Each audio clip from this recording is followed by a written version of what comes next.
Welcome back my dear student. আজকের ভিডিওতে আমরা আলোচনা করব কিছু চলরাশি এবং ধ্রুবক রাশির মাত্রা সংক্রান্ত বিষয়বস্তু নিয়ে।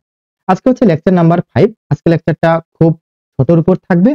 তো আমি চাইছি যে সেমিস্টার 1 পদ্ধতির ক্লাস 11 এর পদার্থবিদ্যার যে কারিকুলাম এসেছে, এতে করে টোটাল ইউনিটের উপর, টোটাল সেমিস্টার 1 এবং সেমিস্টার 2 টোটাল ইউনিটের উপর ছোট ছোট ভিডিওর মাধ্যমে আমার উপস্থাপনা থাকবে, যাতে করে বাচ্চাদের ছোট ছোট টপিকগুলো জানতে অল্প সময়ের মধ্যে ছোট্ট একটা ভিডিওর মাধ্যমে সে পার্টিকুলার যে জিনিসটা, যে টপিকটা তার খুব অসুবিধা হচ্ছে, ওটা ইজিলি সলভ আউট করতে পারে।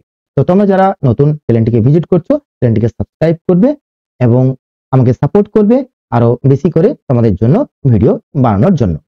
তো চলো চলরাশি এবং ধ্রুবক রাশি সংক্রান্ত কিছু ইনফরমেশন আমরা জানি। এক হচ্ছে মাত্রাযুক্ত চলরাশি। মাত্রাযুক্ত চলরাশি একটু বুঝবে কথাটা, এইগুলো কিন্তু আমাদের কাজে লাগে, ঠিক আছে? অনেকগুলো কাজে লাগবে।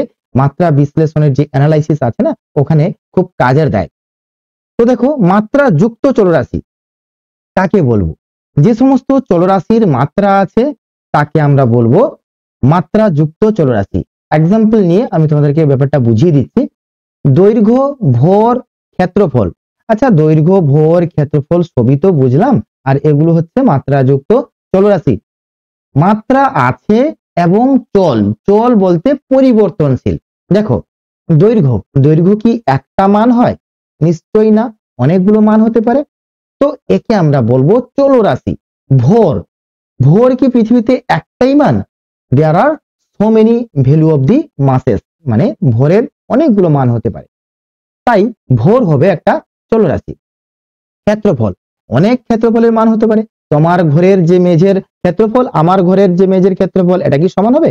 জীবনেও না। তো এই ক্ষেত্রফল এগুলো হচ্ছে পরিবর্তনশীল রাশি, তার মানে এটা হচ্ছে চলরাশি। তো এই যে চলরাশি, এদের মাত্রা থাকলে একে আমরা বলবো মাত্রা যুক্ত চলরাশি। ক্লিয়ার? এরপরে আসবো কি মাত্রা বিহীন চলরাশি। যে সমস্ত চলরাশির মাত্রা নেই। দেখো, চলরাশি তার মানে মান পরিবর্তন হতে পারে, কিন্তু তার কোনো মাত্রা নেই। যেমন কোণ, কোণের কোনো মাত্রা নেই। ঠিক আছে? কেন বলো দেখি? কোণ মানে কি? চাপ বাই ব্যাসার্ধ। পড়িয়েছিলাম আমি, সম্ভবত লেকচার 2 তে এই জিনিসটা আমি ডিটেলস করেছিলাম, কোণ আর ঘনকোণ কি। ঠিক আছে? এবার কোণ হচ্ছে কি না, চাপ বাই ব্যাসার্ধ। তাহলে একই রাশির অনুপাত, কোনো মাত্রা নেই। আপেক্ষিক ঘনত্ব, কোন বস্তুর ঘনত্ব বাই 4 ডিগ্রি সেলসিয়াস উষ্ণতায় কি জলের ঘনত্ব, তাহলে ঘনত্ব বাই ঘনত্ব, এর কোনো মাত্রা নেই। টি অনুপাত, টি অনুপাত বলতে আমরা কি বুঝি না, sine theta, cos theta, tan theta, এগুলোকে আমরা বুঝি কি? এগুলোকে আমরা বুঝি টি অনুপাত। বিকৃতি, বিকৃতি মানে কোন একটা রড আছে, তাকে আমরা কি করব? গরম করব, তাহলে তার কি হবে? দৈর্ঘ্য বাড়বে। তাহলে কত দৈর্ঘ্য বাড়লো আর প্রাথমিক দৈর্ঘ্য কত ছিল, এদের অনুপাতকে বলা হয় বিকৃতি, মানে দৈর্ঘ্য প্রসারণ, দৈর্ঘ্য বিকৃতি বলা হবে একে। ঠিক আছে? তো এই বিকৃতি এগুলো হচ্ছে একই রাশির অনুপাত। কি অনুপাত? একই রাশির অনুপাত। আপেক্ষিক ঘনত্ব একই রাশির অনুপাত। কোণ একই রাশির অনুপাত।